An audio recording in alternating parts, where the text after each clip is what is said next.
1 second. But PJ, I mean, you put it like that. It's the truth. My question here is, and this is my question: Can Justin Incredible, PJ Palaka, Pete Palaka, can you hang with those guys that are out there today? Can you hang with CM Punk? Oh God. Can you Punk, rock yeah. with Daniel Bryan? Because sure. you know, and I hate to say, can you go with John Cena? Yeah. Absolutely. For the next 4 or 5 years. And put on a competitive match? For 4 years, 5 years. In 5 years, who knows? That's what I'm saying. The window of opportunity is closing in fast.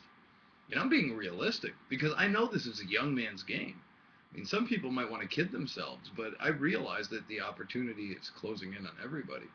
So yeah, it's there, but it's not. Time is not on our side. You know, it really isn't. I mean, I take it. Most professional athletes, few people at 37 are in pro sports. A lot more often in Major League Baseball, National Basketball Association, the NBA, you maybe have a couple of guys, Jason Kidd, so forth, 37 years old. Some of them are 38. You know, it's just, you know, it's just less likely. You know, Garnett, Kevin Garnett, Boston Celtics, 36. So guys like, I look at it as myself as like a pro athlete. You have that window. When you start hitting the 4-0, it starts getting tricky. Your body starts to go. I'm 37, and I realize that the opportunity's closing fast. So, and it goes for everybody. And I just think it's put up or shut up. And I think the business has to make a change. Because you're losing a whole generation of guys that could have been top guys. You're still talking about Flair. You're still talking about Sting. It's 2010. We're still talking about those guys. Think about it. Who would have thought the guys that I grew up before I got in the business in '89 are still around in 2011? That's crazy. I shouldn't be talking about fucking Sting, Jarrett, No, you're completely right. Hogan, Flair. And I love those guys. I have no heat with those guys, but those guys have made so much more money than I will ever even dream of making, and that they've never opened up the door for anything else. And it's partially the promoter's fault. My grandmother loved Flair. Oh, we all do. I still do. He's the reason I got into the business. But there's only so much money to go around, and those guys are taking most of the money. That's why guys like us, and even less than, believe me, I see there's a lot of guys underneath me getting a lot less than I am. So, yeah, all right. Look at some of those guys over the weekend. We got 10 minutes, guys, because I got a book. I got to be up early, 5 in the morning, to go to a wedding in New Jersey. I got a lot of stuff here. So. How many people we got? It says 18 right now. Not bad, not bad. Let's keep it rolling for a minute. Okay. XPW Last wrestlers segment. tried to invade 2000 Heatwave. What happened after they got kicked out? I don't know. Me and Dreamer were just bummed that our pay-per-view got, because it was kind of special. We were in the Grand Olympic Auditorium, a very famous venue for Los Angeles wrestling. The Olympic Auditorium is big time over there. It was like the Garden of the West Coast, and we sold it out, 6,000 fans. And it was me and Dreamer were the main event, Stairway to Hell. So it was like kind of, you know what I mean? It was a historic moment. It was kind of cool for us, and it just got hijacked from the beginning. And I know the XPW guys got the shit kicked out of them from our security and wrestlers. And I don't like that. I don't agree with it. It was just crazy all the way around. But it fucked up the pay-per-view. It really did. What's the main difference in the style of wrestling between WWE and TNA? I think TNA is just a lot less well produced. I think WWE is just way more on the ball. They're better at storytelling, better at wrestling a certain style, and I think WWE is better at telling us a story through the wrestling inside the ring. TNA doesn't have as much of a well orchestrated machine, kind of like when you work for WWE. The moves inside the ring matter almost as much as the story they're trying to tell outside of it. Because you have great professionals, guys like Arn Anderson and other guys, like up and down the list, but those guys will make sure that you're telling that story in the ring through the moves that you do, that it coincides with the story that's going on outside. And I think Vince overall in the WWE just really nails it when he's telling the story. And going inside the ring with their moves, that kind of goes and grows into what they're trying to do, outside the ring. So they're better storytellers, per se, in a match situation. What do you think about Rob Feinstein and his pedophile charges? I don't know. I don't know. I've never talked to Rob about it. I don't know the facts. I've heard the jokes. I've made fun of Rob myself, but overall, I've always liked Rob. He's always been really good to me and my family. I haven't. It's not like I have any reason to talk good or bad about him because he hasn't supplied me with any kind of income at least in 6 years. So it's not like I'm kissing his ass for a reason. But I don't know. Rob has never done me wrong, and I don't know the circumstances. I understand they were pretty out there and pretty, he got caught pretty red-handed. But I believe in our court system, and I'll leave it at that. He's never done me wrong, and leave it up to the courts, which obviously he's still up. So is he still in courts? no, I think he's all done with that shit. I don't know what happened. Yeah, That's what I mean. I would like to know, Yeah, before I talk shit, I would like to know specifics. I don't want to bury the guy. I know it looks bad. It does look very bad, but I don't know the logistics of it. Was he fought on one of those shows? Yes, he was. I didn't see it. This is all hearing about it. But yeah, I was in a pretty compromising position. So, but like I said, until I know about it, I don't want to, because I would only want that respect from other people if I ever did something stupid like that. So. Hey, listen, Johnny loves cocky. I can't stop laughing at that. I can't either. That is, he gets an 8. Yeah, that's the best thing I've ever heard. Yeah, in my A+ life. for that dude. That rocks. So Gardner's actually going to be in Chicago too when he's out there. Joel? Yeah. Yeah. Yeah, but I don't know. I got my head on that, and yeah. There's a real lack of factions in today's wrestling business. Can you see 4 guys together? Who would it be and why? Put 4 guys in the faction. PJ Plaka. Just Incredible. Give me other 3 guys. Come on. Man. Who I'm would no you good at this stuff. I don't know. I really don't Would you want know. to be with Pac and Scott again? I don't know if that would work these days. The business has just changed so much. I don't know. I'm on a journey. To find my place in the business, and I don't think any of that old school shit would work these days. Unfortunately, I think Scott's done, and I know Pac's still around, and Pac's still very, very relevant. But so give me 3 guys, or give me 4 guys.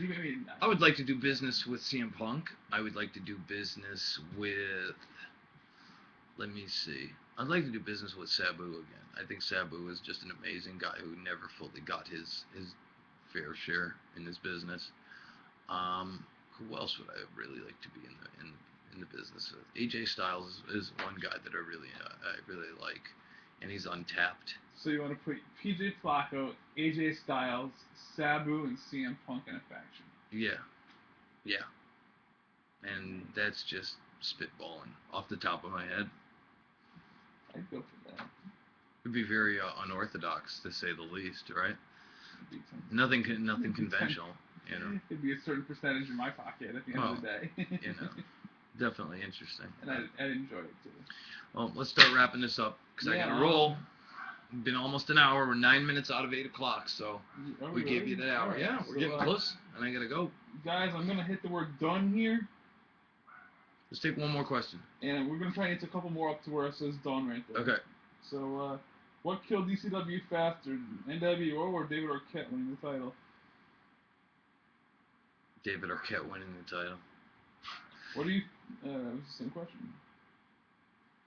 How sloppy was Batista when he faced him in the debut match? He wasn't, believe it or not. Dave was actually really talented. I know you guys are probably all in unison yelling out bullshit, but he really wasn't. Dave was a pleasure to be in the ring with. He wasn't sloppy. He didn't hurt you, and he was really cool. So I enjoyed working with Dave. I worked with him a million times, and he was a pleasure all the way around. All right, Julian's got a comment here, and we need to piggyback off it for a quick second. Yeah. The Aldo Montoya gimmick was better and is better than Sting's Joker gimmick. Yeah. Fantastic. I agree with you 100%. Got to look back to this past week though. Len Oddity. Yeah. Len Odd has been doing that gimmick For 10 years. For 10 years. Yeah. So thanks guys for biting off Len Odd. Yeah. Len, I hope you're watching. Yeah. Very true. So many old people who won't leave the business. What do you think about Mark Henry being the number one contender right now? I think Mark is a killer. And the fact that they don't even acknowledge that he's a former ECW champion. That was a fake ECW, so I don't even care about that so much. But I think Mark has never been utilized to his fullest, and I think if they don't capitalize on him now, I think Vince sees him as a lost investment over a 10-year period of paying him to do shit. So I think Mark is finally, after all that time, coming to fruition. So I agree with it. I like Mark. He's a good guy, and I think he's finally come to, because they got him green as grass when he first got his break, and they put him on TV in a predominant spot right away. So he never got a chance to grow into his role. He got kind of hot shot into. He didn't know anything about the wrestling business. He's a good guy. He's a great guy, and he's worked hard, and I think he's finally come into his own. And I think now's the right time to do it. And I wish Mark nothing but the best. And I think they're going to actually get some mileage out of it. Hopefully Vince does get a little return on his investment, you know. And I'm sorry, but I got to throw in so much better as a heel. Oh, of course. He's a killer. Big, nasty dude. I don't even understand why they took Tony out of it. Yeah. That was money. Yeah. Yeah. But, no, I see where you're going with it. Yeah, absolutely, dude. How do you feel about there being so many champions right now? I think it makes things. It makes them mean shit. Belts don't mean shit. I said the bad word. No, you didn't. Belts. Oh, belts don't. That's a bad word in the business now. Oh, you can't say. What are they called? Titles. Oh well, whatever. Yeah, belts mean shit. Titles mean shit. That's all means shit. Don't get me started. All right, let's wrap it up. Last question. I'm done. Let me just read real quick here. I want to get a final number too on what we got. 20. 20? Okay. Not bad. Do you think UFC is taking away all the WWE fans in terms of the pay-per-view buy rates? I think they're certainly hurting. I think that we are no longer, sports entertainment, pro wrestling, whatever you call it, is no longer in vogue. And I think that dollar that was being spent on, there's always that factor of, the muscle head at the gym, the cool guy, you know what I'm saying, the guys that'll go in, the sports guys that are into the that macho shit that'll watch UFC now instead of WWE, where they used to be, of course, all WWE used to always get the guys that used to lift, and even though wrestling's fake, they still love the fact that look, I'm as big as that whole macho thing. And sure, they're cutting right into that buy rate, right into that money and that revenue, and until we figure out a way to become something different or more competitive or just change, I feel Raw's numbers are going to slide. I feel that the business and buy rates are going to slide. And I see this bottoming out next year. I don't even see it happening, at this WrestleMania. I see it going further down, and unfortunately, it's going to need a whole other layover, to just smooth this all out. So it's going to take a while unless something big happens. I mean, it's possibilities. Anytime Vince could change his mind and start popping shit off, dude. A lot of it's ego. A lot of it's ego. He's a fucking brain, man. He really is. It's ego, though. It's ego. It's hype. It's I think a lot of people in this business are gonna have to surrender their egos before real business starts to get done. And guys like Paul Heyman, unfortunately, they're those renegades, those rebels, that know something aren't around anymore. And they're fewer and far between. Less guys are those guys.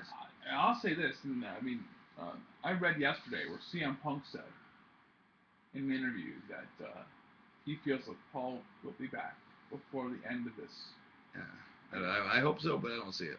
And I don't know if we'd get the same Paul Heyman either. You're assuming. We're all assuming that'd be the same Paul Heyman. Paul's a little spoiled now too. He was hungry then. It's amazing when you're a hungry artist. You ever notice that when a musician, their first album is usually their best?